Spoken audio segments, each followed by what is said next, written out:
सुना हमर सोना बेकाबू मत होना, चढ़ली जवनिया में लग जाई टोना। सुना हमर सोना बेकाबू जनी होना, चढ़ली जवनिया में लग जाई टोना।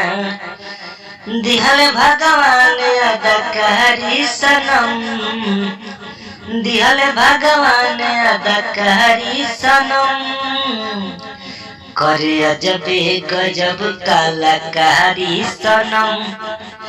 गोर दहिया पर काला काला साड़ी सनम, करे अजबे गजब कलाकारी सनम। गोर दहिया पर काला काला साड़ी सनम।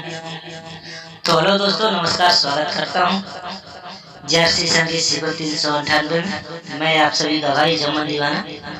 एक खेसारी लाल जी का गाना है, ये फरिश्ता मूवी आया था उसी का गाना है, ठीक है। तो मैं आप सभी को सिर्फ मुखड़ा बता रहा हूँ, आप सभी को फुल गाना लिखा था, अपडेट किया मोबाइल को तो गाना उड़ गया, ठीक है। तो सिर्फ आप लोगों को मुखड़ा बताता हूँ, और फुल सॉन्ग जिसको चाहिए वो कमेंट करके कमेंट कीजिए। जितना कमेंट ज्यादा करेंगे तो फुल सॉन्ग हम छोड़ देंगे, ठीक है। लोकगीत है तो इसी ट्रैक पे मैं क्या लिखा हूँ देखिए।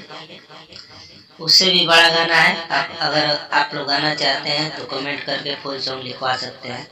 अगर पर्सनल सॉन्ग इसे गाना चाहते हैं तो 300 रुपया इसका सिर्फ चार्ज है, और न्यू ट्रैक लिखवाना चाहते हैं तो 500 रुपये में मैं न्यू ट्रैक लिखता हूँ। और 2 ट्रैक पे गाना लिखवाना है तो 2 ट्रैक 500 रुपये में। तो इससे अच्छा कोई ऑफर नहीं देगा, ठीक है। तो आप लोग लिखवाना चाहते हैं तो लिखवा सकते हैं, हमारा डिस्क्रिप्शन में नंबर मिल जाएगा। तो चलिए वीडियो को बड़ा नहीं करेंगे, गाने को आप लोगों को गा कर बताते हैं। चलिए आज स्टार्ट करते हैं। ए हो राजा जहानी करना मन मानी, सुलह के उमरिया बाबा जाई मानी। ए हो राजा जानी करना मन मानी, 16 के उमरिया बाबा जाई मानी। कर जानी ढेर बरिया हरी बलम, कर जानी ढेर बरिया हरी बलम। हवे रतिया सुहाग रात वाली सनम, मुँह देखे दना घुंघटा उघारी सनम। हवे रतिया सुहाग रात वाली सनम, मुँह देखे दना घुंघटा उघारी सनम।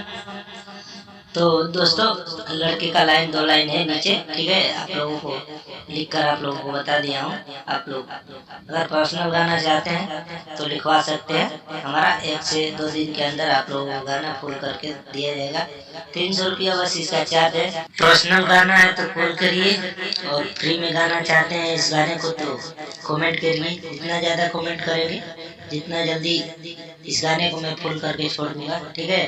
तो चलिए फिलहाल आज के लिए इतना ही। जय हिंद, जय भारत, जय हो भोजपुरी समाज। बने रहें इसी तरह हमारे वीडियो से। Bye by.